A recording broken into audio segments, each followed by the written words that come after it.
전설은 말한다. 피는 기억을 담고 운명을 남긴다고. 그리고 어떤 피는 선택받는다. 이번 에피소드는 흡혈귀의 피를 계승한 자들이라는 금기된 주제를 다룬다.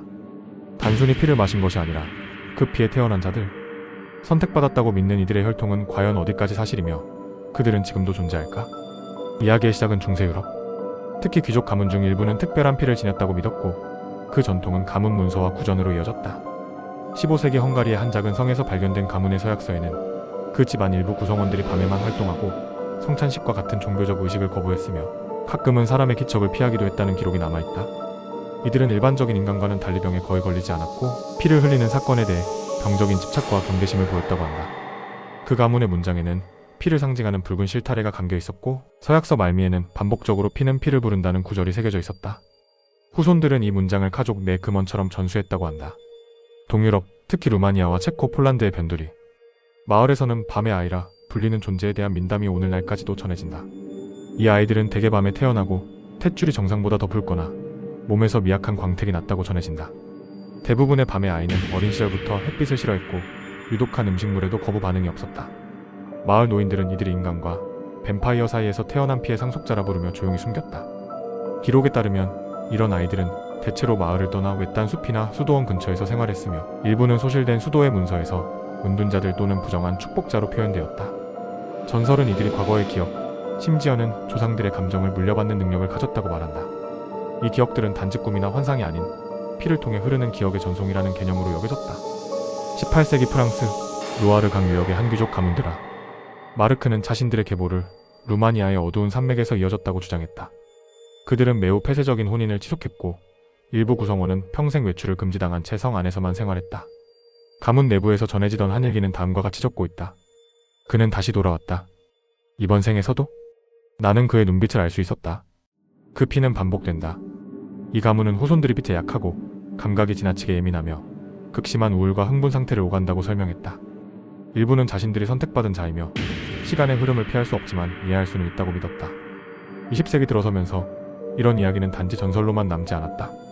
유럽 일부 유전학자들은 동유럽 계통에 고립된 혈통에서 드물게 발견되는 특정 유전자가 감각 과민, 일주기 리듬 이상, 자율신경계, 과잉활동과 연관이 있을 수 있다는 연구를 발표했다. 특히 체코 브루노 대학의 논문에서는 HVL-7 유전자 클러스터가 뇌파 리듬의 야간 민감성, 비타민 D 합성 결함과 유의미한 연관성을 보였다는 데이터가 공개되며 학계의 반향을 일으켰다.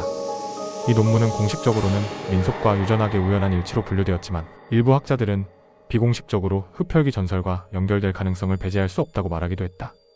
브루노 대학 연구팀은 추가적인 추적 연구를 시도했지만 3년 후 프로젝트는 중단되었고 관련 데이터는 공개되지 않았다. 이와 함께 현대사회에서 스스로를 피해 상속자라 지칭하는 이들도 존재한다. 이들은 단순한 흡혈귀 코스프레나 서브컬처와는 구별되며 자신의 꿈, 기억, 신체 반응, 심지어는 조상과의 연결성을 근거로 피를 통해 정체성이 이어진다고 믿는다. 미국과 독일, 러시아, 일본의 흡혈귀 커뮤니티 내에서는 이들을 트루 블러드 또는 선천적 각성자라 부르며 경외시한다. 한 다큐멘터리 인터뷰에서 독일 베를린 출신의 여성은 이렇게 말한다.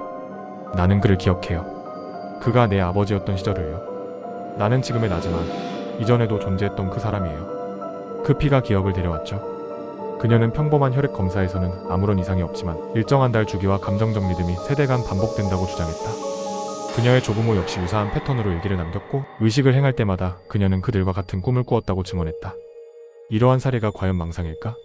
아니면 우리가 아직 이해하지 못한 유전적 심령적 연결일까? 과학은 확정적인 해답을 내리지 못했지만 이야기들은 사라지지 않고 오히려 디지털 시대에 더욱 퍼지고 있다. 피는 단지 생명의 액체가 아니다. 그것은 과거와 미래, 기억과 정체성, 영혼의 흔적이 흐르는 통로일 수 있다. 그리고 누군가는 그 피를 통해 자신이 누구인지 반복적으로 각성하고 있는지도 모른다. 선택받은 피는 운명을 거절하지 않는다. 그것은 기억이고 저주이며 또 다른 삶의 시작이다. 다음 에피소드에서는 흡혈귀의 피와 과학 실제 의료 실험과 생명 연장 시도의 경계를 파헤칩니다. 로그인 미스터리를 구독하고 피의 진실을 향한 여정을 계속 함께하세요. 그리고 어떤 피는 선택받는다. 이번 에피소드는 흡혈귀의 피를 계승한 자들이라는 금기된 주제를 다룬다.